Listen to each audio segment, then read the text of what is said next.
What will make you scream for your lives? This gun in my hand.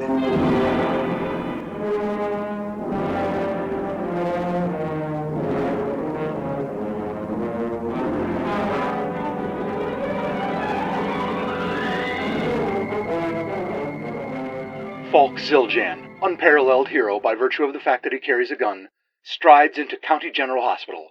Holding the handrail as he descends stairs into the basement, Falk bursts through a set of double doors.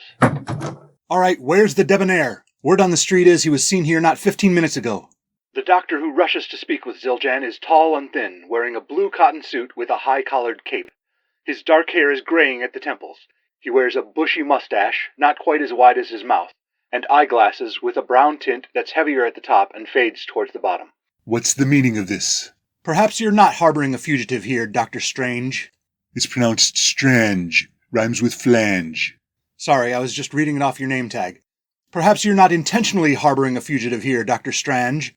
Perhaps you didn't realize who he was, but I have reliable information that the French mass murderer who calls himself the Debonair was seen in the basement of County General Hospital. If that's true, we'll help you find him immediately. But I can't imagine why he'd come here, to an ear, nose, and throat specialist. Have you seen anyone today who had a noticeable French accent? Oh, now that you mention it, there was a French gentleman here about 10 minutes ago. But he seemed quite... Where is he? Where did he go? Well, to explain that, I'd have to explain that there are dimensions other than our own. Think of it this way. Imagine this sheet of typing paper is our normal space and time. Let's say you want to cross from a point here to another point here. Everybody's heard that analogy for hyperspace, Doctor. Are you telling me you zapped him into the negative space or some parallel Earth? No. You see, these extra dimensions exist right here with us, alongside the things we can already see and hear, or overlying them. It's a part of the natural cosmos, another realm that lies outside of our perception. When you open the doors of perception to these other planes of existence... Stop. I haven't got time for the planes. The longer you talk, the more time he has to get away. Bill, can you cut to the chase here? You want a musical interlude, and then I'll just say you've caught up with the villain? No, I don't want to cheat. Just give me a quick summary of where he's gone. Quicker than Strange's description. All right, I'll try. To begin with, you're here right now in the normal world. Normal to us. You can see and hear and smell things, like the smoke from that fire in the waste paper basket. Fire? Where's an extinguisher? Here, this glass of water from the desk will do the trick. That was my daily dose of celery tonic. Oh well, I suppose it would have been worse if you had tried dousing the flames with the wine of cod liver oil I take at tea time. The debonair must have lit that fire, hoping to distract me. I'm getting close. No, Mr. Zildjian, I was simply careless dumping out the ashes from my pipe. But why a fire right now while we're talking? It's too much of a coincidence. Because I was listing the 5 senses, and I needed an example of something for you to smell. Oh, go on. You can see the stark white tiles of the hospital walls. You can hear the sizzle of the last embers from the trash fire, and smell the disinfectant used to keep the hospital clean. Why didn't you go with that smell in the first place? I just now thought of it. And you'll feel a knuckle sandwich if you tell me what I'm going to taste in here. Get on with it. A knuckle sandwich could be a taste as well as something to feel, but obviously you get the idea. Dr. Strange received his ear, nose, and throat training in the Far East, somewhere in the vicinity of Bulgaria. As I understand it, when we open the doors of perception to other planes of existence... Now you're just repeating what the doc said. You're supposed to be summarizing. Dr. Strange was explaining it as concisely as possible already. Some aspects of the universe are immune to brevity. All right, then just talk faster, Doc. My training in the East helped me understand that there exist dimensions other than the 3 known to science. Our universe has one track representing the passage of time, as well as the height of waves on this track, plus the wavelength. In other parts of the cosmos that we cannot normally perceive, they have a second track, shifting or sometimes harmonizing with the first. The stereo dimension. I thought that only existed in science fiction comics. No, it also exists in weird pulps and the medium where only the most extreme futuristic science is discussed. Big Little books. Right. I read one story that speculated about 12 dimensions. That would mean 4 tracks running in parallel.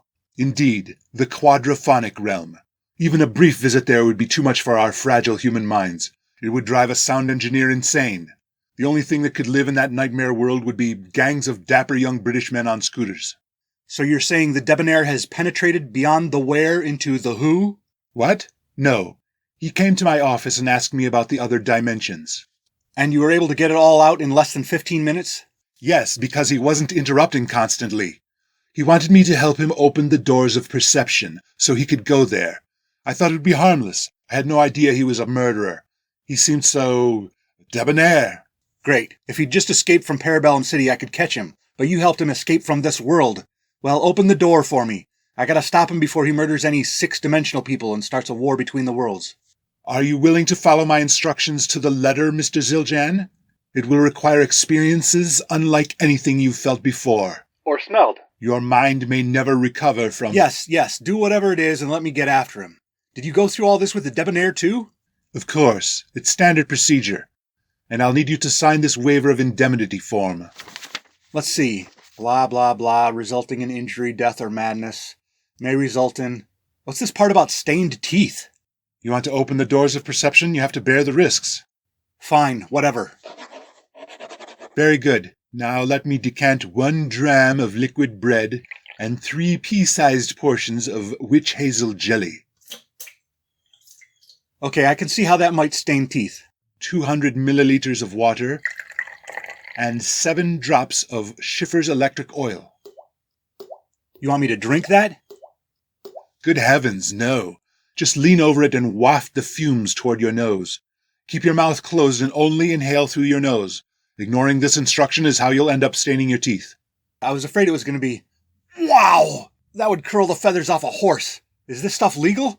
In 2 out of our 3 dimensions it is, yes.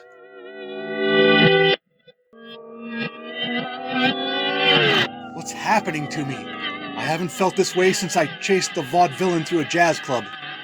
That's not jazz you're hearing, Zildjian. I know, that's not what I meant. What's happening to my voice? That's a phase effect. How is it possible?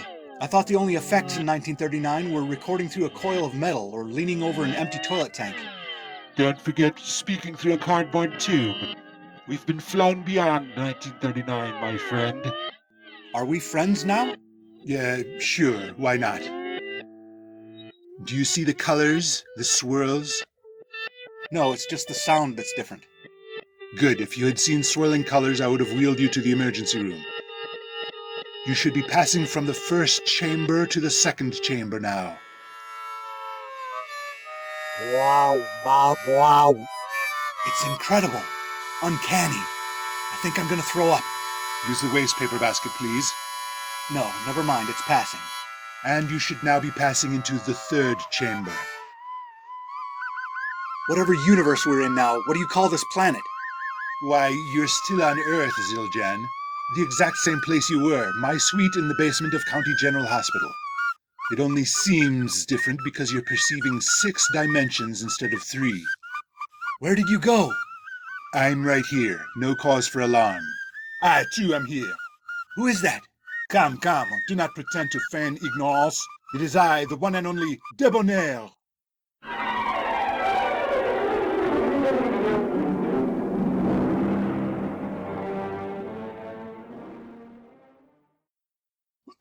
You don't know Skippy. What? I'm Chad Mixonbad. On this week's Wireless Radio Laboratory, I said, you know what? Bet it wouldn't try that again. Ugh. Just funnel this down. Now, what do you want? Have you ever wondered where your thoughts go when you're not having them? I never would have dreamed. Nobody should have to put up with that. Or do we even have a thing called thoughts? All right, then. You get a bang out of watching that? Here we go. We never did find out. Huh. For the greatest oratory on the wireless, tune in this week to Wireless Radio Laboratory.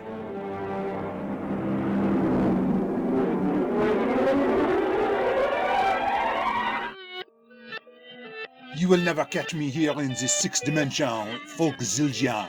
Whenever you approach me in one position, voila, I have already moved to the other position. It's so disorienting. If you'd keep still, I'd have you. You will not come near me, or I will give you such a bonbon. No, that is not it. How you say, fracture. I would give you a fracture. How do you get from the idea of a fracture to a bonbon?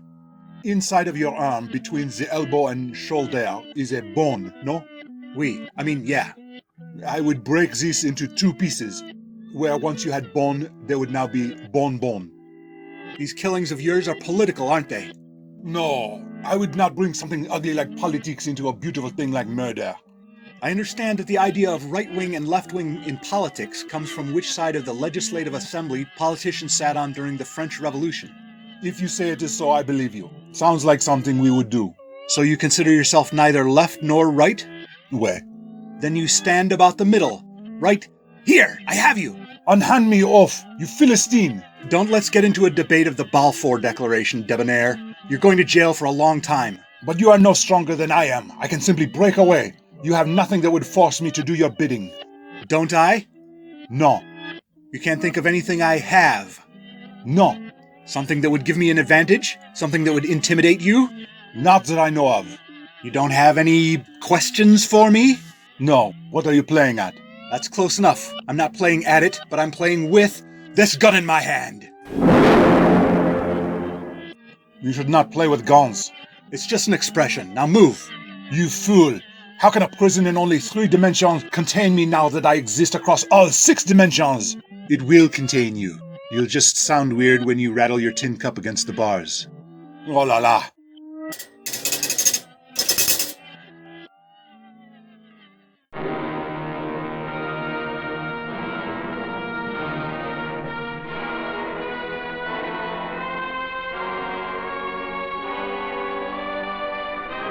Falk Zildjian in the Multitracks of Madness, episode 83 of This Gun in My Hand, was shifted from left to right and back again by Rob Northrup. This episode and all others are available on YouTube with automatically generated closed captions of dialogue. Visit thisguninmyhand.blogspot.com for credits, show notes, information on how to subscribe, and to buy my books, such as Little Heist in the Big Woods and Other Revisionist Atrocities. Only $2.99. Cheap! What do I use to unlock the doors of perception? This gun in my hand!